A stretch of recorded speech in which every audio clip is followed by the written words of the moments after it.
देखे हैं, जिन लोगों ने मुझे इतने दुख दिए हैं, उनकी नहीं तो उनको सुख कब किसने देखा? हमको कोई बतावे कि हमने जिंदगी में सुख देखा है ऐसा। परिभाषा समझिए सुख की। सुख की परिभाषा है कि वो मिलने के बाद फिर कुछ मिलना बाकी नहीं रहता।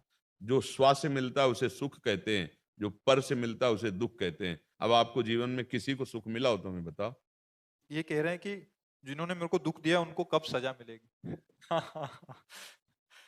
अपनी जबान अगर दांत से कट जाए तो आप क्या पत्थर लेकर दांत तोड़ देंगे? उत्तर दीजिए। अपनी चूक से अगर अपनी जबान कट जाए दांत से, कटी जाती कभी कभी ऐसे, तो आप दंड देते हैं क्या दांतों को? तत्काल क्षमा, और सोचते भी नहीं कि दांतों से अपराध हुआ है। क्यों? क्योंकि अपना है। आप जिनको मान रहे हैं अपना, क्या अपना असलियत में माना था? हमारी वृत्ति ही हमको दुख देती है, आपको सच्ची बताएं। जैसे किसी भी आदमी के दिमाग में आपके प्रति प्रतिकूलता आई, तो आपका कर्म ही उसके दिमाग में पहुंच गया।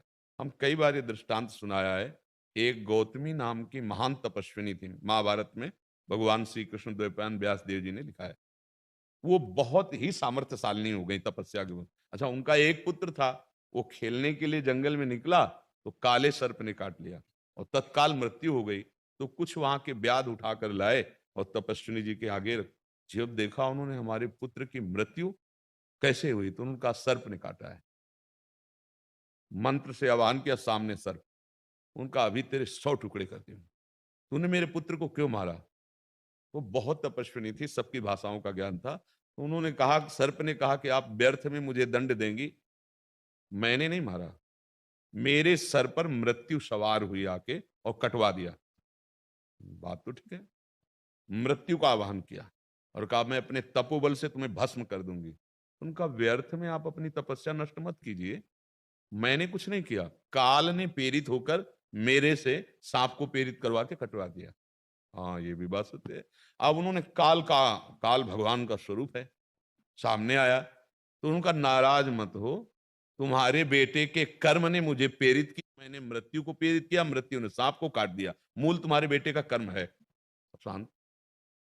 को न काहू के सुख दुख कर दाता और निज कृत कर्म भोग सुन रहा। अध्यात्म से शांति की बात यह है कि जब हमारा कर्म कहीं ना कहीं हमें दंड देना चाहता है तो घटना बन जाता है, व्यक्ति के दिमाग में बैठ जाता है, वस्तु विपरीत हो जाती है, परिस्थिति विपरीत हो जाती है और दुख भोग कर हम पवित्र हो जाते हैं।